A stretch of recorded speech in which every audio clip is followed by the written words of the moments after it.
Something that's been really disheartening in watching these Senate hearings, in watching specific Senate hearings, it's just so clear that government's priorities are in the wrong places at the wrong times. So in these Senate confirmations, Democrats need to be focusing on getting those few outlying wranglers that might be willing to turn, that just have like a little nugget of doubt in them. Democrats are supposed to be turning that little nugget into a fucking mountain, okay? That's their goal during these confirmation hearings. Their goal shouldn't be to please their constituents, shouldn't be to make people happy, shouldn't be to appease their fans. And I'm not saying that they were doing that, but when the line of questioning is so contingent on allegations that the right doesn't care about, you know, he's a sexual assaulter. Okay, look at the president. He cheated on his wife. Okay, look at the president. He's an alcoholic. Apparently, look at the rest of Congress. I don't know. Like, it is so clear that Republicans don't care about any of these issues. And so Democrats putting a magnifying glass on it and drilling down on these things that aren't going to move the needle one way or the other, that are only really going to make their constituents happy at home. We can't do shit about any of this.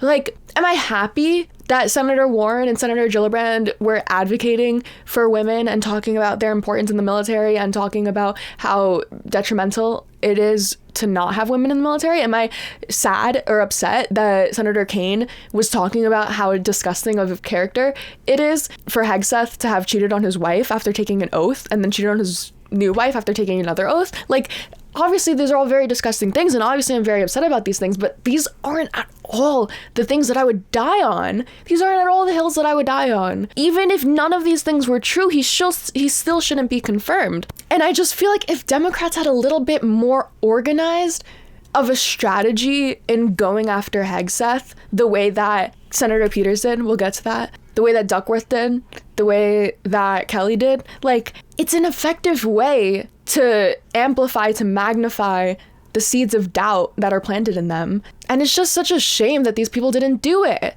Look at Senator Gillibrand's questioning of Hegseth. Please give me an example. I get you're making these generalized statements. Commanders meet quotas to have a certain number of female infantry officers or infantry enlisted, and that disparages those women. Commanders do not have to meet quotas for the infantry. Commanders do not have to have a quota for women in the infantry.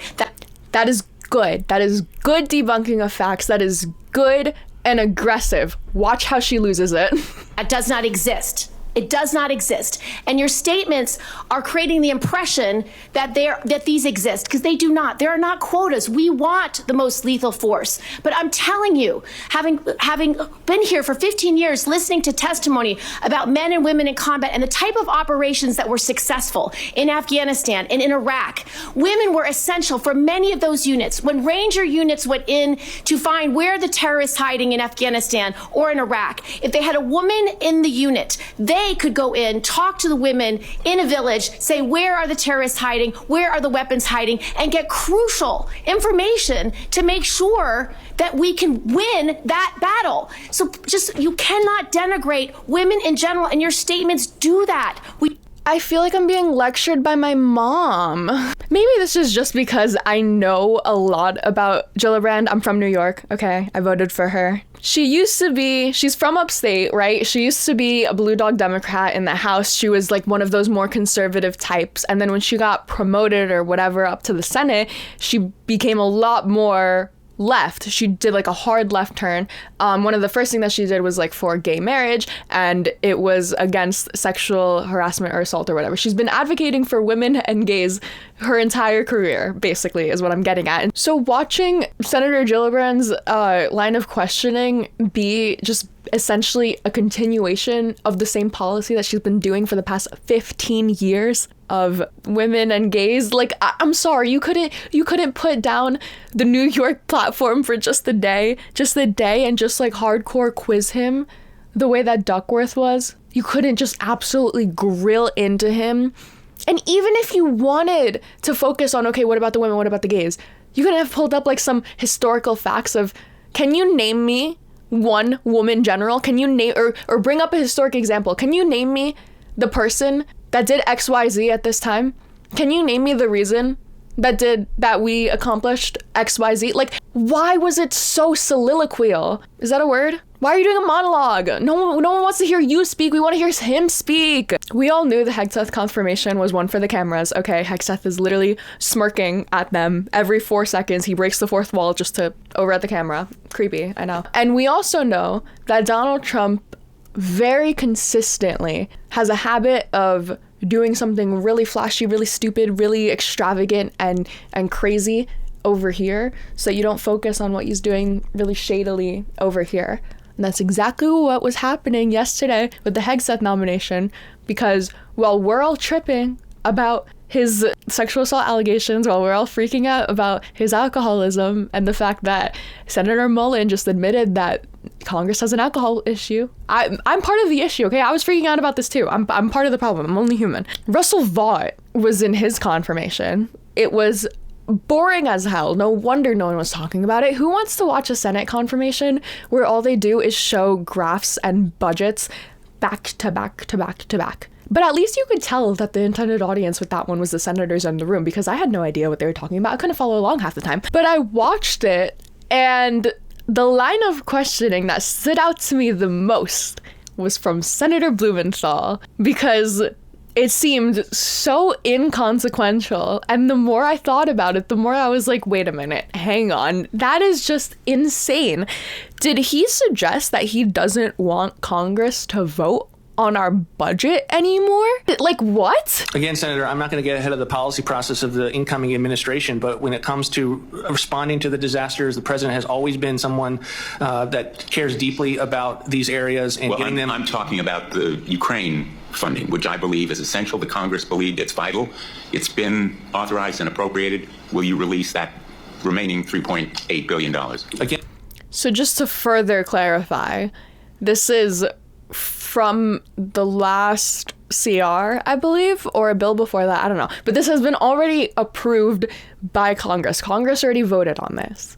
So all Russell Vought would have to do in his position as director of the White House budget, right, would be just to rubber stamp it and just to give the money. Give the money to Ukraine, give the money to FEMA that's been allocated to the Army Corps, to all of the other numbers that Senator Blumenthal is talking about. And Russell Vought is suggesting he would have to wait to hear Donald Trump's input on that after Congress already voted. Like, that doesn't make any sense. Again, Senator, I'm not going to get ahead of the president on a foreign policy issue of the magnitude of the situation with regard to Ukraine. Let me ask you, do you believe the Impoundment Control Act is constitutional? So I didn't know what that was. I had to Google it. The Impoundment Control Act of 1974 created the procedural means by which the Congress considers and reviews executive branch withholdings of budget authority. In 1974, just for some historical context, okay, the Congressional Budget Act of 1974 establishes an external process called a Congressional Budget Resolution for Congress to formulate and enforce an overall plan each year for acting on budget legislation. Through Congress has increasingly chosen to ignore that that process. That is so funny that it's been recently updated to add the fact that Congress has not passed the budget in years. Basically, this Impoundment Control Act is a formalized, just checks and balance on Congress, between Congress and the executive branch. Okay, Congress checks the executive branch's spending on the budget that Congress votes on. It's the back and forth, because Congress has the constitutional right to collect taxes, which I didn't realize that this was a right-wing talking point. This is why I'm so grateful to my MAGA coworkers, because the more you know. I was informed yesterday that apparently we are unconstitutionally being taxed right now because Congress does not have the right to collect taxes unless they're giving them directly back to you, apparently, is what the Constitution says. This is not true at all, and it's just evidence of how little government civic education we have. Did you guys not learn this in high school? In high school, we learned one of the big reasons why the Articles of Confederation failed is because Congress had no right to impose taxes or duties. That was a big thing. And so Article 1 of the Constitution literally says Congress shall have the power to lay and collect taxes, duties, imposts, and excises, to pay all the debts and provide for the common defense and general welfare of the United States. Obviously, the common defense and general welfare of the United States is subjective, but that is what the congressional vote is for, is they are voting on whether or not it is in common defense or the general welfare of the United States. And the Constitution later specifies, no money shall be drawn from the Treasury but in consequence of appropriations made by law. Basically saying, Congress has to vote on the budget before it can get passed as a budget. I'm showing all of this to you just to emphasize like how crazy it is that this guy, he's just so casually gonna say, no, I don't think it's constitutional. Like, what? Do you believe the Impoundment Control Act is constitutional? No, I don't believe it's constitutional. The president ran on that view. That's his view, and I agree with Have you read Train versus New York? That's the United States Supreme Court saying it is constitutional. You're saying that you're going to just defy the courts, the Office of Legal Counsel, under both administrations, including then Attorney Rehnquist, afterward becoming Supreme Court Justice, wrote for the Office of Legal Counsel, you are simply going to take the law into your own hands. I did not say that, nor did I imply that on behalf of the incoming. You 100,000% most certainly did. Come on. He just spent the last 3 minutes saying, no, I'm not going to release these funds until I consult with the president, until I consult with the next administration.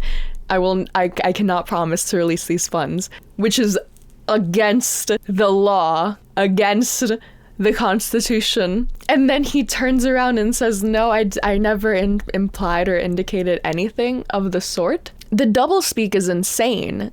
I have a headache right now trying to keep up with it. So you're saying that you're not going to release the funds that Congress voted on. And you're saying that the law that makes it so that Congress is the one that votes on those funds is unconstitutional. But then you're not saying that you're going to take the law into your own hands and disobey the rulings of the Supreme Court and the Constitution. You can't have it both ways there. That doesn't make any sense. And that is a scary reality. This guy's probably most definitely going to get confirmed. And he essentially wants to make Congress not a part of the budget, which Congress has its own issues with the budget. Okay, as we all know, with all these CRs, with all of the Speaker of the House changes, I can't keep track. Okay, Congress has a difficult time with the budget. You think Trump's going to be better? You think this guy, Russell Vaught's gonna be better? You think Elon Musk and Vivek Ramaswamy are gonna be better? We have to have some order. We have to have some semblance of some type of structure, of some type of government. Guys, this is absolutely fucking ridiculous. If we keep on confirming nomination after nomination after nomination, that shows, I'm just gonna chip away at the Constitution a little bit over here. Just a little bit over here. Just a little bit over here. I'll impede your free rights, your free speech just a little bit, just to have a couple of lawsuits, and we'll amend the Constitution just a little bit, just so that Congress doesn't have to vote on the budget. And before you know it, Donald Trump's gonna be serving fucking 2028, 2032. It's gonna be Donald Trump Jr. is gonna be fucking handed the president. I don't know. I can't fathom what Donald Trump's gonna do if we just keep on going down this little. They're literally chipping it away brick by brick by brick. Except there's so many of them, and they're on all sides, and there's too many to keep up with. I can't keep up with how many different members of Trump's cabinet has agreed, either explicitly or implicitly, to disobey the Constitution. It's insane. Even just in acknowledging him as the president, that's already kind of going against the 14th Amendment. Holy shit. 4 more years, 4 more years, 4 more years.